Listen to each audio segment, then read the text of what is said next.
참으로 나라가 혼란스러운 상황 가운데 우리가 있습니다. 나라의 혼란함이 지도자들의 문제이기도 하고 또한 교회의 문제이기도 하고 우리 모두의 문제라는 것들을 함께 우리가 절감하는 시기가 지금 이 시기가 아닌가라는 생각이 듭니다. 특별히 이 시기 가운데 우리가 하나님께서 세우시는 지도자의 모습이 어떠한가, 하나님이 원하시는 지도자의 모습은 어떠한가를 우리가 다시 한번 살펴보므로 우리의 모습을 돌아보고 또한 앞으로 또 우리 가운데 세워질 지도자들의 모습들을 우리가 함께 생각해보는 시간들을 가졌으면 합니다. 그래서 지난 수요 예배 때 다윗에 대하여 첫 번째로 이야기를 하였고, 오늘은 두 번째로 다윗에 대하여 훈련받는 다윗이라는 제목으로 함께 하나님의 말씀을 나누고자 합니다. 하나님께서 이스라엘에게 첫 번째로 허락하셨던 왕은 사울이었습니다. 그런데 그 사울은 하나님께로부터 버림을 받았습니다. 하나님께서 왜 사울을 버리셨는가? 성경을 보면 하나님께서는 사울을 버리신 이유가 사울이 하나님의 말씀을 버렸기 때문이다 라고 기록하고 있습니다. 하나님이 먼저 사울을 버리신 것이 아니라 사울이 먼저 하나님의 말씀을 버리고 하나님을 버렸기 때문에 하나님도 사울을 버리게 되었노라고 기록하고 있다는 것입니다. 그리고 하나님께서 사울을 버리심과 동시에 하나님의 사람을 다시금 세우시는 과정을 시작하는 것을 우리는 사무엘상 16장을 통하여 살펴볼 수 있습니다. 하나님께서 선지자 사무엘을 베들레헴으로 보내시고 그 이새의 집안에서 한 사람을 하나님의 왕으로 세워나가는 과정들을 우리는 성경을 통하여 볼 수 있다는 것입니다. 첫 번째, 두 번째, 세 번째, 여덟 번째 아들인 다윗이 사무엘 앞에 왔을 때 하나님께서 이가 하나님께서 택하시니라는 하나님의 음성을 사무엘에게 주셨고 그에게 기름 부음으로 말미암아 그 순간 다윗은 하나님께로부터 택함을 받은 사람, 또한 하나님의 영이 임하는 사람으로 구별되어지는 것을 우리는 볼 수가 있습니다. 하나님께서 다윗을 왕으로 세우셨지만, 사울 왕의 후계자로 확증하셨지만 그가 당장 왕으로 즉위한 것은 아닙니다. 15년 가까운 시간 동안 그는 훈련받아야 되고 염단받아야 되는 과정이 그에게 남아 있다는 것입니다. 그에게 있어 첫 번째 훈련의 과정은 사울 왕에게 가서 그에게 수금을 탐으로 말미암아 사울 왕에게 임하는 악령, 악신으로부터 그의 고통을 덜게 하는 역할이 이 다윗의 일이었습니다. 그가 이 훈련을 통하여서 왕궁에 있는 모든 상황들과 왕이 하는 일들에 대해서 알 수 있는 기회를 얻었을지는 모르겠지만, 하지만 그가 다윗 이 사울 왕의 옆에 있는 것만으로도 그에게는 굉장히 위협적인 일이고, 사무엘에게 그에게 기름 부었다는 사실이 알려진다면 그의 목숨은 보장받기 힘들 것입니다. 이러한 상황 가운데서도 하나님께서는 당신의 섭리를 통하여, 당신의 일하심들을 통하여 다윗을 조금씩 하나님이 원하시는 왕의 모습으로 변화시켜 나가는 것을 우리는 오늘 말씀을 통하여 살펴볼 수 있게 될 것입니다. 오늘 말씀을 통하여 먼저 살펴볼 수 있는 것은 하나님의 영이 아니면 우리는 악령의 다스림 가운데 놓여질 수밖에 없다는 것입니다. 오늘 보면 14절의 말씀을 보면 여호와의 영이 사울에게서 떠나고 여호와께서 부르시는 악령이 그를 범례하게 한지라 라고 되어 있습니다. 우리에게 주인이 누구입니까? 우리의 왕이 누구입니까? 사울은 자기가 왕이 되기를 원하였습니다. 자기가 사람들에게 왕으로서 인정받기를 원하였습니다. 그러함으로 말미암아 자신이 진정한 왕으로 섬겨야 될 여호와 하나님을 떠나게 되었습니다.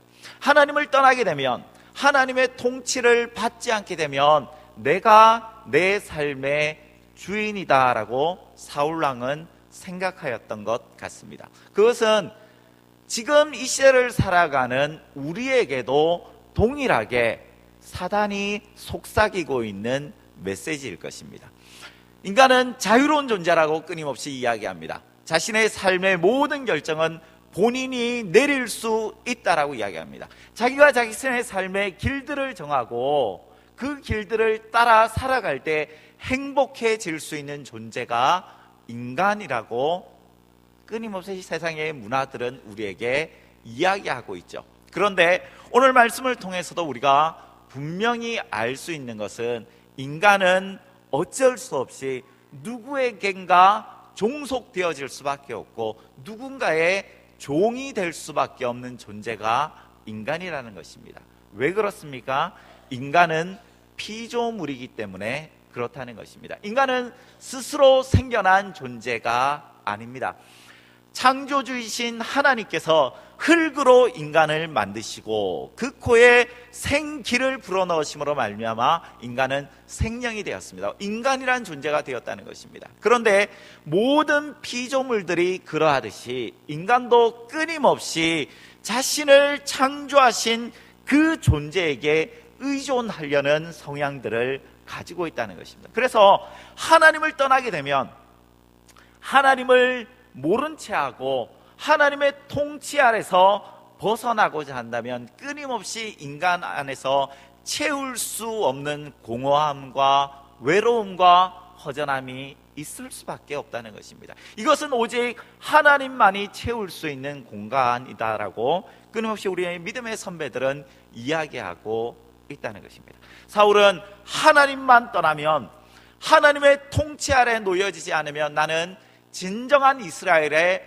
왕이 될 것이다라고 생각하였지만 하나님의 영이 그에게서 떠나게 되자 그에게는 악령이 임하게 되고 그로 말미암아 번뇌하고 고통 가운데 빠지게 되었습니다. 그런데 오늘 14절의 말씀 가운데 우리가 주목해 볼 수 있는 단어는 그 악령조차도 여호와께서 부리시는 것이라는 것입니다. 사울에게 임한 그 악령도 자신이 원해서 자신의 개인적인 결단과 결정을 통하여 사울을 괴롭히고 있는 것이 아니라 하나님의 명령과 하나님의 다스리심 안에서 이 모든 일들이 이루어지고 있다는 것입니다. 우리 아이들과 이렇게 성경 공부를 하면서 그런 이야기를 한 적이 있습니다. 우리의 피부에 여드름이 생깁니다. 최근에 우리 중고등부 아이들 얼굴에도 여드름이 많이 일어나더라고요. 인간에게 여드름이 왜 생길까요? 잘 씻지 않아서 생기는 것일까요? 호르몬 때문에 생기는 것일까요? 여러 가지 이유들을 댈 수 있습니다. 그런데 좀 더 근원적인 것으로 가면 인간에게 여드름이 생기는 것은 인간의 죄 때문입니다. 인간이 왜 감기를 걸리죠? 손을 씻지 않아서 감기에 걸리는 것인가요? 아니면 바이러스 때문에 걸리는 것인가요? 좀 더 우리가 근원적인 것으로 가면 인간에게 있어 죄로 말미암아 오염되고 타락하였기 때문에 인간은 감기에 걸리는 것입니다. 그 중에 한 아이가 그렇게 얘기하더라고요. 목사님, 김태희는 죄가 없는 것 같아요. 옆에 있는 친구가 아니에요 목사님, 원빈은 죄가 없는 것 같아요. 이렇게 얘기를 하더라고요. 그 아이들이 볼 때 잘생긴 사람, 예쁜 사람은 죄가 없는 것처럼 느껴질 수 있다는 거예요. 제가 이야기했습니다. 아니야, 우리가 잘 몰라서 그렇지 김태희의 이도 썩을 수 있어. 원빈의 발가락에도 무좀이 있을 수 있어. 무엇입니까? 우리가 나이가 들어가는 것, 우리의 피부가 이렇게 노화되어져 가고 우리에게 있어 신체적인 여러 가지 우리가 볼 때 하나님께서 처음 창조하셨을 때 그 보기 좋았더라는 모습에서 우리의 모습이 변화되어져 가는 모든 문제의 근원은 우리의 죄 때문이라는 것입니다. 그 죄의 핵심은 하나님의 통치를 벗어나게 하는 것. 아담이 가졌던 죄의 근본적인 것은 무엇입니까? 내가 하나님처럼 되고 싶다. 내가 하나님의 종이 아니라 하나님의 피조물이 아니라 나도 한번 하나님처럼 주인이 되고 싶다라는 것이 그의 죄의 시작이지 않았습니까? 이것은 아담도 그러하였고 사울도 그러하였고 지금 이 시대를 살아가는 우리도 동일하게 하나님 앞에서 저지를 수 있는 그 죄이며 죄의 결과들로서 우리가 당하는 여러 가지 번민들과 고통 가운데 우리는 빠질 수 있다는 것입니다. 사랑하는 성도 여러분, 우리가 이 시간에 다시 한번 우리의 주인이 누구인지, 우리의 왕이 누구인지를 우리가 한번 곰곰이 생각해 보시기 바랍니다. 하나님이 나를 다스리지 않으면 내가 과연 더 행복할 수 있을까? 하나님을 나의 왕으로, 나의 주인으로 인정하지 않으면 내가 지금보다 과연 더 나은 삶을 살아갈 수 있을까? 성경은 우리에게 그러한 삶은 없다라고 이야기합니다. 하나님을 떠난 자들, 하나님의 통치를 벗어나는 자들마다 오히려 더 힘들고 어렵고 악한 상황 가운데 놓여지게 될 수밖에 없음을 성경은 우리에게 명백하게 보여주고 있다는 것입니다. 두 번째로 우리가 오늘 본문 말씀을 통하여 살펴볼 수 있는 것은 하나님께서 세우시던 지도자는 하나님이 함께하는 사람이라는 것입니다. 오늘 본문 18절 우리 같이 한번 읽어볼까요? 18절 말씀입니다. 시작. 소년 중 한 사람이 대답하여 이르되 내가 베들레헴 사람 이새의 아들을 본즉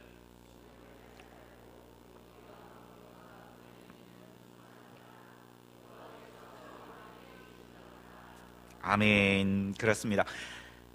사울이 그 하나님이 부르시는 악령이 그에게 임할 때 많은 번민과 고통이 그에게 찾아왔습니다. 이것을 벗어날 수 있는 방법으로 사울과 신하들이 생각한 것은 음악 치료입니다. 좋은 음악을 들려줌으로 말미암아 사울이 잠시나마 그 고통에서 자유로울 수 있기를 원하였다는 것입니다. 그래서 사람들에게 이 음악을 잘 탈 수 있는 사람을 추천해 달라고 이야기했습니다. 그 중에 한 소년이 다윗을 추천하였습니다. 다윗을 추천하면서 했던 말이 무엇이냐면 내가 베들레헴 사람 이새의 아들을 본즉 수금을 탈 줄 알고 용기와 무용과 구변이 있는 준수한 자라. 좋은 것들이 많이 있습니다. 그에게는 용기 있는 사람입니다. 그는 잘 싸우는 사람입니다. 또한 말을 잘하는 사람입니다. 무엇보다도 그의 외모는 잘생긴 사람입니다. 거기다 악기까지 잘 연주하는 사람입니다라고 얘기했습니다. 그런데 어찌 보면 이스라엘이라는 나라 가운데 이러한 조건을 갖추고 있는 사람들은 많이 있을 것입니다. 잘생긴 사람, 악기를 잘 타는 사람, 용기 있는 사람, 잘 싸우는 사람, 말 잘하는 사람은 얼마든지 있을 수 있지만 이 소년이 다윗을 추천하면서 가장 강력하게 내세우는 후보의 조건이 무엇입니까? 그것은 바로 여호와께서 그와 함께 계시더이다. 이것이 바로 다윗을 추천하는 가장 강력한 근거입니다. 그런데 이 소년이 다윗을 얼마나 잘 아는지 잘 모르겠어요. 어릴 때부터 다윗을 보았을까요? 혹은 소문으로 다윗에 대한 이야기를 들었을까요? 무엇이 그로 하여금 저 멀리 떨어져 있는 베들레헴에 살고 있는 이새의 아들 다윗을 추천하게 하였을까요? 그것은 바로 다윗이 평상시에 가지고 있던 그의 삶의 열매들과 증거들이 이 왕궁에까지 전해지게 되었다는 것입니다. 바라기는 우리 한소망교회에서 함께 예배하는 우리 모두에게 하나님과 또한 우리 주변에 있는 사람들이 이러한 평가를 내릴 수 있게 되기를 우리 주님의 이름으로 축원합니다. 우리 직장의 동료들이, 우리 가족들이, 우리 주변에 있는 이웃들이 우리를 추천할 때 이렇게 추천할 수 있으면 더할 수 없이 좋지 않겠습니까? 우리 집에 있는 누군가는, 우리 동네에 있는 누군가는 참 잘생긴 사람이다. 기분이 좋죠. 그 사람은 용기 있는 사람이다. 그 사람은 자기가 하는 일들 가운데 능력이 있는 사람이다. 그 사람은 말도 잘하는 사람이다. 우리가 이런 이야기를 들을 수 있으면 좋을 것입니다. 그런데 맨 마지막에 우리에 대해서 평가하면서 그 사람은 교회를 다니는 사람인데 그가 믿는 하나님이 그와 함께 하시는 것 같다. 그가 행동하는 것들, 그가 결정을 내리는 것들, 그가 이웃 사람들과 주변에 있는 동료들에게 대하는 태도들을 볼 때 그는 분명히 우리와 구별되어지는 거룩한 사람이다라고 평가해 준다면 그것보다 더 우리를 영광스럽게 하고 우리를 통하여 하나님의 이름이 높아질 수 있는 그러한 일들이 과연 무엇이 있겠습니까? 바라고 소원하기는 우리 모두에게 하나님께서 우리와 함께하는 사람이라는 그 놀라운 별명과 칭호가 우리가 살아있는 날 동안 우리와 늘 함께할 수 있게 되기를 우리 주님의 이름으로 축원합니다.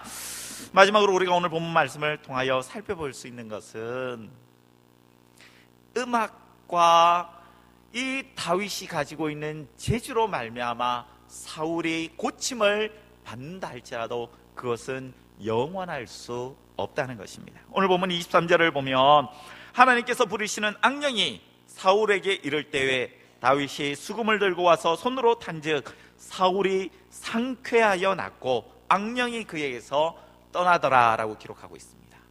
참 놀라운 일이죠. 악령이 임하였는데 그 악령으로 말미암아 사울이 고통 중에 있는데 다윗이 수금을 들어 연주하기 시작하자 그 악령이 떠나게 되고 사울은 고통에서 벗어나 마음이 상쾌하게 되었다라고 이야기합니다. 참 너무나도 놀라운 일이고 기적과도 같은 일이 될 것입니다. 그런데 분명한 것은 이 다윗이 연주하는 이 연주가 아무리 훌륭하다 할지라도 아무리 탁월하다 할지라도 그 악령은 다시 돌아오게 된다는 것입니다. 사울은 다시금 이 고통 가운데 빠질 수밖에 없다는 것입니다. 이 사울의 고통으로부터 영원토록 자유롭게 해주실 수 있는 이는 오직 예수 그리스도밖에 없습니다. 그가 하나님의 말씀으로 돌아가서 진정으로 회개하고 하나님의 말씀 앞에 순종하며 나아가지 않는 이상 그의 삶에 당하는 모든 문제들과 악령으로 말미암은 고통 가운데서 그는 결단코 자유로울 수 없다는 거죠. 우리에게도 동일하지 않습니까? 우리의 삶에 반복해서 문제들이 있을 수 있습니다. 어려움들이 있습니다. 고통들이 있을 수 있습니다. 우리가 어떻게 해서 그 고통으로부터 자유로워졌다고 해서 그 문제가 해결되어졌다고 해서 내일, 내년, 5년 후, 10년 후에 그보다 더 심한 일, 그와 유사한 일이 우리에게 닥치지 않을 것이라고 확신할 수 있는 사람이 누가 있겠습니까?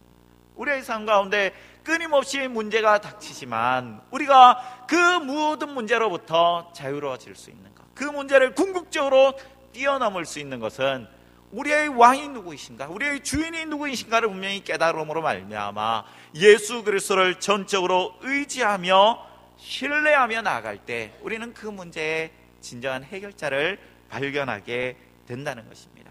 하나님께서 이 다윗을, 이 소년 다윗을, 어린 다윗을 사울왕 옆에서 이 모든 훈련을 시켜나가시는 것들도 하나님의 주권이고 하나님의 섭리임을 보게 됩니다.